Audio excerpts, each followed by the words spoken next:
नमस्कार, बिहार तक में आपका स्वागत है और मैं हूं सुजीत।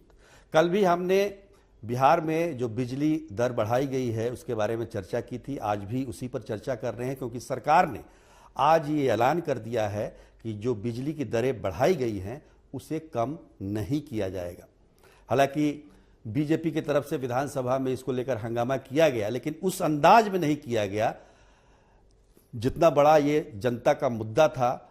उस हिसाब से हंगामा नहीं हुआ, सरकार पर दबाव नहीं हुआ, जिसका नतीजा ये रहा कि सरकार ने दरों को घटाने से साफ इनकार कर दिया। अब बढ़े हुए दर से आपको क्या आपके जेब पर फर्क पड़ेगा ये बताने की कोशिश हम कर रहे हैं। 100 यूनिट तक अगर आप बिजली खर्च करते हैं तो आपको पहले जहां 6 रुपये 10 पैसे प्रति यूनिट देना पड़ता था, अब 7 रुपये 57 पैसे देना पड़ेगा। यानी कि 1 रुपये 47 पैसे प्रति यूनिट आपको ज़्यादा खर्च करने पड़ेंगे। फिक्स चार्ज को भी डबल कर दिया गया है, तो इन दोनों को अगर मिला लिया जाए तो 200 के लगभग ज़्यादा बिल आपके आएंगे। इसी तरीके से 200 यूनिट अगर आप 100 से 200 के बीच में यूनिट खर्च करते हैं तो आपको पहले जहां 6 रुपये 95 पैसे प्रति यूनिट देने पड़ते थे, अब उसमें 2 रुपये 15 पैसे और जुड़ जाएंगे, तो ये हो जाएगा 9 रुपये 10 पैसे। अब सोचिए कितनी महंगी बिजली हो जाएगी। हालांकि सरकार ने अभी सब्सिडी का ऐलान नहीं किया है, और सब्सिडी का ऐलान इस अंदाज में सरकार करेगी कि जनता को रिलीफ दे रही है, बल्कि वो रिलीफ नहीं होता है, वो पहले से ही जो बिजली के बढ़े हुए दर से पीड़ित जनता है उसको थोड़ी बहुत मरहम लगाने की कोशिश सरकार की तरफ से की जाएगी, पर दरअसल वो जनता का ही पैसा होगा। अब देखिए, पिछले टैरिफ में 1 रुपये 83 पैसे सब्सिडी सरकार देती थी प्रति यूनिट, और 1 रुपये 47 पैसे उसने इस बार इजाफा कर दिया। यानी कि जो सब्सिडी मिलता था उसके लगभग बराबर सरकार ने फिर बिजली की दरें बढ़ा दी हैं।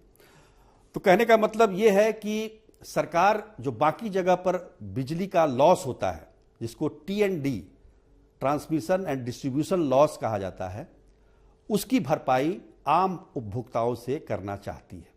अब ये कहाँ होता है? सबसे पहले तो आपको कल हमने बताया था कि किस प्रकार से जो मंत्री विधायक हैं उनको 30,000 यूनिट बिजली फ्री दी जाती है। तो ये क्या सरकार अपने पैसे से देती है? ये जनता के पैसे से ही जाता है, और इसी वजह से ये टैरिफ इतना महंगा हो गया है बिहार में बिजली का। उसी प्रकार से आप देखेंगे विभिन्न थानों में कई सालों से बिजली बिल जमा नहीं किए गए हैं। ब्लॉक ऑफिस में, कई सरकारी दफ्तरों में आप देखेंगे करोड़ों रुपए बकाए हैं, लेकिन चूंकि आपको एनटीपीसी को इसका भुगतान करना है। अब सुन लीजिए, एनटीपीसी से 90% बिजली बिहार सरकार खरीदती है, और उनका टैरिफ होता है 4 रुपये 50 पैसे से लेकर 5 रुपये के बीच फिक्स होता है। वो कहीं कहीं 5 रुपये इसलिए होता है कि ज़्यादा दूरी पर है, इसकी वजह से।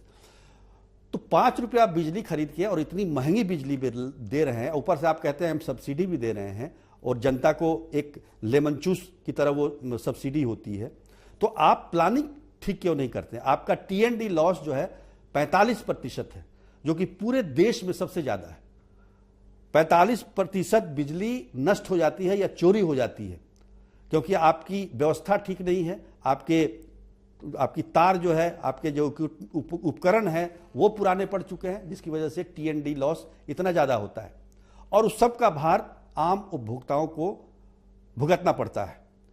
तो अगर ये सरकार इसको कम करके कम से कम राष्ट्रीय औसत जो कि 25% से नीचे है वहाँ भी लाए, तो ये बात समझ में आती है। वैसे तो रेगुलेटरी बोर्ड जो है, जो इसका निर्धारण करती है, उसने बिजली विभाग को कहा था कि आप इसको 15% पर लाइए, लेकिन कहाँ, उसमें कोई कमी नहीं हो रही है, जबकि अब टैरिफ लगातार बढ़ता जा रहा है। ये ठीक है कि आपने 5-6 सालों के बाद इतना ही बड़ी बढ़ोतरी की है। अगर 2017 की बात करें, 17-18 में 55% की वृद्धि हुई थी। उसके बाद 2018-19 में 5% की वृद्धि हुई। 2020-21 में 10 पैसे प्रति यूनिट की वृद्धि हुई। 2020-21 में माफ कीजिएगा 21-22 में 6 पैसे प्रति यूनिट की वृद्धि हुई थी।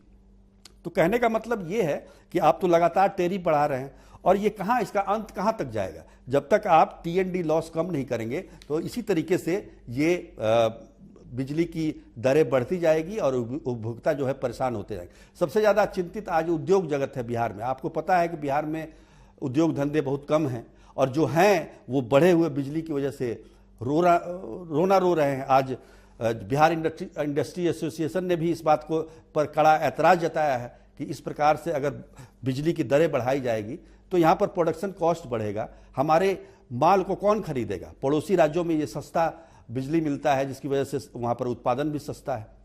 तो कुल मिलाकर देखा जाए तो ये स्थिति कहीं से भी ठीक नहीं लगती है और सरकार को चाहिए कि अपना टीएनडी लॉस घटाए और टीएनडी का भार जो है, जो टीएनडी जो उनका लॉस हो रहा है, जो बिजली बेकार जा रही है ट्रांसमिशन और डिस्ट्रीब्यूशन के जरिए, उसको रोकने की कोशिश करे, न कि उपभोक्ताओं पर इस तरह से दबाव डालकर और इतने ज़्यादा दरों पर बिजली बेची जाए। सवाल तो यहाँ ये भी है ना कि विधायकों को आप दे रहे हैं फ्री में बिजली, क्या जरूरत है भाई? उनको भी सैलरी मिलती है, अभी आपने 40% सैलरी भी बढ़ाया उनका। तो कम से कम आपको इस पर ध्यान देने की जरूरत है। उद्योग जगत का तो ये भी कहना है कि हम जो है केवल बिहार की 11% बिजली का इस्तेमाल करते हैं। सोचिए कितने कम इंडस्ट्री है यहाँ पे, और बिजली का बिल वो 25% का भरते हैं। तो जितने भी लॉसेज हैं उस सब की भरपाई जो लोग ईमानदारी से अपना बिजली बिल भरते हैं उनको उठाना पड़ता है। ये कहीं से भी उचित नहीं है। बिजली पर ये था हमारा आज का विशेष कार्यक्रम कह लीजिए, चर्चा कह लीजिए। हमने कल भी इस पर चर्चा की थी क्योंकि ये जनता से जुड़ा हुआ सवाल है और इसको हम बार बार उठाते रहेंगे। अब 1 अप्रैल से आप अपने घरों में जो बिजली का खर्च है उसको कम करने की कोशिश कीजिए ताकि आपके जेब पर ज़्यादा भार न पड़े। यही हमारी सलाह है। आज के लिए इतना ही, तब तक के लिए नमस्कार।